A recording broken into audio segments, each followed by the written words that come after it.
dhagaystow ogow haddaadan xalka qayb ka noqon waxaad qayb ka tahay dhibaatada dalka kusoo dhawaada warka duurnimo ee calansida media fadlan haddaan ugu cusub tahay subscribe sar gombeelka furudaawo wararkii ugu dambeeyay waa duurnimo arbacaha qodobo xasaasi ah inoo soo socdo fadlan nala joog sir culus xildhibaanada taageersan madaxweynaha waqtigiisa dhammaaday farmaajo ayaa wacad ku maray haddii shirarka socdaan heshiis laga gaarin in loo laabanayo doorasho qof iyo cod ah islamarkaasina madaxweynaha waqtigiisa dhammaaday baarlamaanka u codayn doonaan in muddo sanooyin ah loogu daro xildhibaano ku shirsan hoteelka dekaalo oo wacad ku maray inay tallaabo qaadi doonaan xildhibaano ka tirsan baarlamaanka Soomaaliya ayaa shir uga socda hoteelka Dekaale oo ku yaala gudaha garoonka Aadan Cadi isla markaasina 48 saac la soo dhaafay halkaas ku shirayay xildhibaanada ayaa sheegay in haddii wada hadalka uu guul dareysto ay tahay in baarlamaanka Soomaaliya lagu celin doono dooda doorashada isla markaasina halkaasi go'aan ku gaari doonaan guuxa siyaasadeed ee kulanka afisyoone ayaa qayb ka ah doodaha salka ku haya arrinta doorashada maadaama horey looga warqabay in madaxweynaha muddaxileedkiisa dhammaaday uu doonayo inuu baarlamaanka ku soo celiyo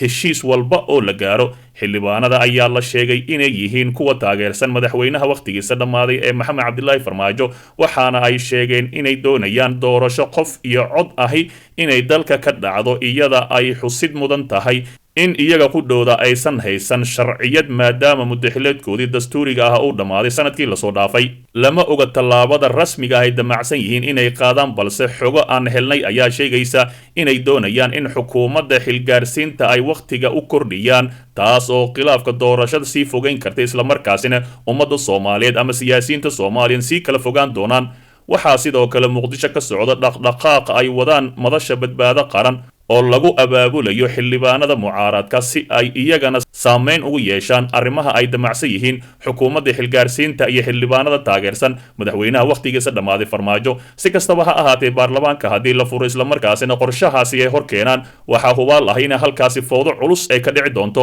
si kastaba ha ahaatee filla Soomaaliya wax kasta ka filo dalka meel xun ayay u wadaa dhinaca kale xog laga helay dhalinyaro rabtay in loo qoro ciidanka Soomaaliya oo lagu dilay xerada Turkisom ee magaalada Muqdisho ilo wareedo lagu kalsoon yahay ayaa warbaahinta waxa xaqiijiyay in la dilay ugu yaraan 2 wiil oo dhalinyaro ah kuwaasi oo qayb ka ahaa 500 oo dhalinyaro ah oo doraa tagtay xerada Turkisom ee Muqdisho dhalinyaradani ayaa rabay in ay ka mid noqdaan ciidamada Soomaalida ee uu tababaro Turkiga waxaana la sheegay in laga qaatay 200 oo ka mid ah dhalinyaradaasi tagtay goobtaasi wararkan helayna ayaa tilmaamaya in dhalinyarada soo hartay oo gaaraya in ka badan 300 oo qof ay gadoodeen isla markaasina ay isku dayeen in ay xoog ku galaan xerada Turkisom si loo tababaro waxaana kadib rasaas ku furay ciidankii ilaalada ka ahaa saldhigga Turkisom ee Muqdisho markii laga reebo geerida labada qof waxaa sidoo kale dhaawacmay dad ka badan 5 qof oo kale sida ay xaqiijiyeen ilo wareedo lagu kalsoon yahay saraakiisha Turkiga iyo dawladda federaalka kama hadlin dhacdadaani warbaahinta oo xiriir la sameysay dawladda way ka gaabsatay halka Turkigana ay ayagana ka gaabsadeen Soomaaliya ayaa waxaa ka jirta shaqo la'aan xoog leh waxayna dhalinyarada muddooyinkii ugu dambeeyay buux dhaafinayeen goobaha ciidamada laga qoro ee Muqdisho si ay u helaan shaqo iyo nolol dhaanta tan rajo la'aanta ah isla markaasina meel kasta lagu xasuuqayo dhinaca kale madaxweynihii Hirshabeelle Master Waare oo sheegay in xoog lagu maamuli karin dalkan isla markaasina 30 sano meeshana dhigay ay tahay in uu damacsanaa nin ka mid ah madaxdii hore in dalkan military lagu xukumo hase ahaatee iminka aysan macquul ahayn madaxweynihii hore maamulka Hirshabeelle Maxamed Cabdi Waare ayaa ka hadlay xaaladda siyaasadeed ee xilligaani dalka iyo shirarka arrimaha doorashooyinka ee dhowr jeer dib u dhacay Waare oo waraysi siiyay warbaahinta noolaato ayaa sheegay in xilligaani Soomaaliya ay ka jirto cabsi badan oo la xiriirta wadada ay Soomaaliya ku socoto mid aan ahayn mid sax ah isla markaasina ay keeni karto burbur Soomaaliyeed waxa uu sheegay in la diiday wax kasta oo wada hadal ah oo xal u noqon lahaa dhibaatooyinka dalka ka jirta waxaana uu sheegay in dalkeena aysan ka shaqaynaynin awood in la adeegsado ciidan isagoo tusaale u soo qaatay hogaamiyaal dalka soo maray oo ku fashilmay si kastaba ha ahaatee waxa uu yiri waxyaabaha la isku haysto ma ahan ayuu yiri doorasho ee waxa la isku haystaa yiri masiirka ummadda Soomaaliyeed si kastaba ha ahaatee waxa uu yiri dalkaani iyo ummadda Soomaaliyeed laguma xukumi karo ayuu yiri qoray caaradiisa qof kasta maskaxdiisa ayuu ku haya ayuu yiri cunuga iminka mar dhow dhashay xataa waa og yahay inaan marnaba lagu xukumi karin qoray caaradiisa haddii arrintaasi dhacdane dalka oo ku laaban doono 30 sano ka hor wixii dhacay fadlan dib u daaw wararkeenii hore ee calansida media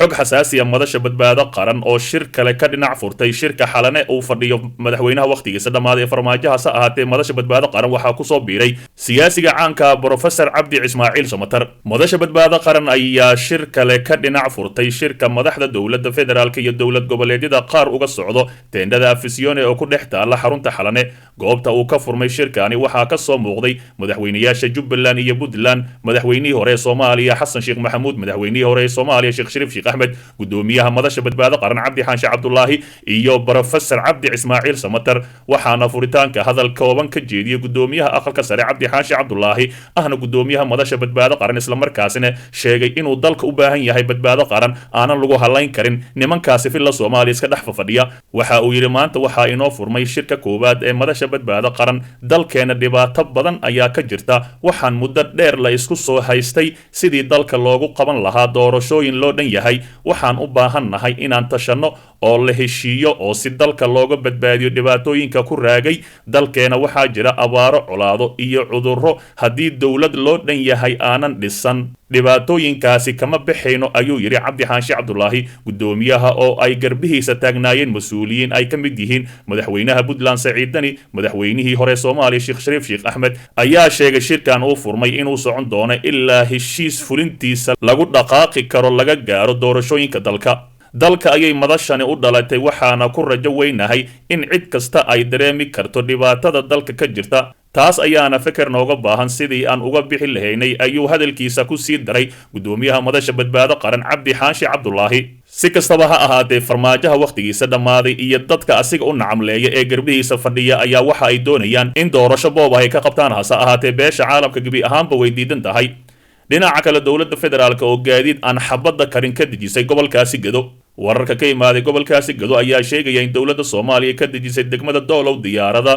sida gaadiidka aan xabadda karin islamarkaasina ummadda soomaaliyeed la yaaba yihiin gawaaridaani laga dejiya doolow ayaa waxaa garoonka degmadaasi kula wareegay gudoomiyaha degmada doolow cali faarax mire taliya bakaal kooka iyo taliyaha nisa ee degmadaasi si cad weli looma oga cidda gawaaridaasi ay u wado dowladda federaalk waxayna ku soo aadaysaa xilli ay soo baxday in wasiirka amniga jubbaland oo si weyn isku hayaan dowladda federaalk soomaaliya uu wadahadal kala furay dowladda si heshiis looga gaaro xaalada dagaal ee ka taagan gobolkaasi gado wasiirka amniga jubbaland cabdirashiid xasan nuur janan ayaa isagu shaaca ka qaaday inuu bilowday wadahadal u dhexeeya isaga iyo dowladda federaalk soomaaliya kuwaasi oo looga hadlayo xaaladda gobolka gedo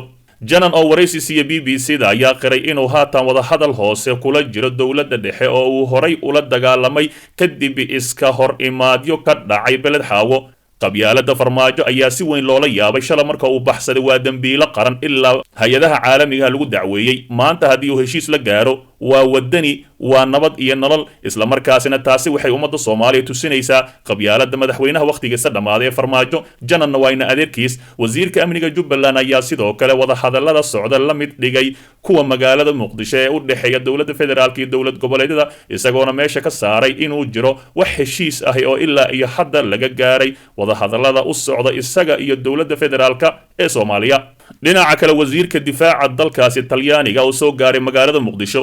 wafdi oo hogaaminaya wasiirka difaaca dalka talyaaniga master lorenzo ayaa soo gaaray magaalada muqdisho iyada oo mas-uuliyiin ka tirsan dowladda soomaaliya ay si weyn u soo dhoweeyeen garoonka diyaaradaha aadan cadde waxaa wafdiga ku soo dhoweeyey taliyaha ciidamada guud ee dalka soomaaliya genaraal odawaag yuusuf raage iyo mas-uuliyiin kale oo ka tirsan dowladda soomaaliya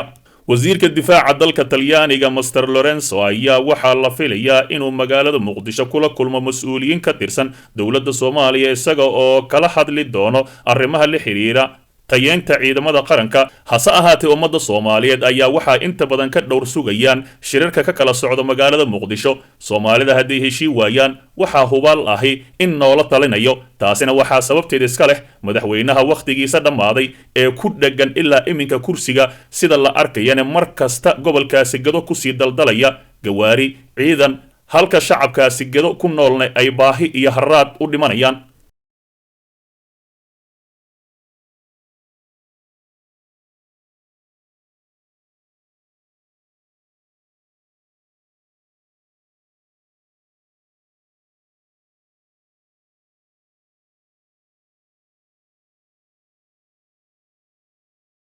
dhagaystow ogow haddaadan xalka qayb ka noqon waxaad qayb ka tahay dhibaatada dalka calansida media ugu imaa warar xaqiiqa ku saleysan sirar qarsoon warar degdeg ah fadlan nala joog oo subscribe saar channelkeena haddii aad nagu cusub tahay mahadsanid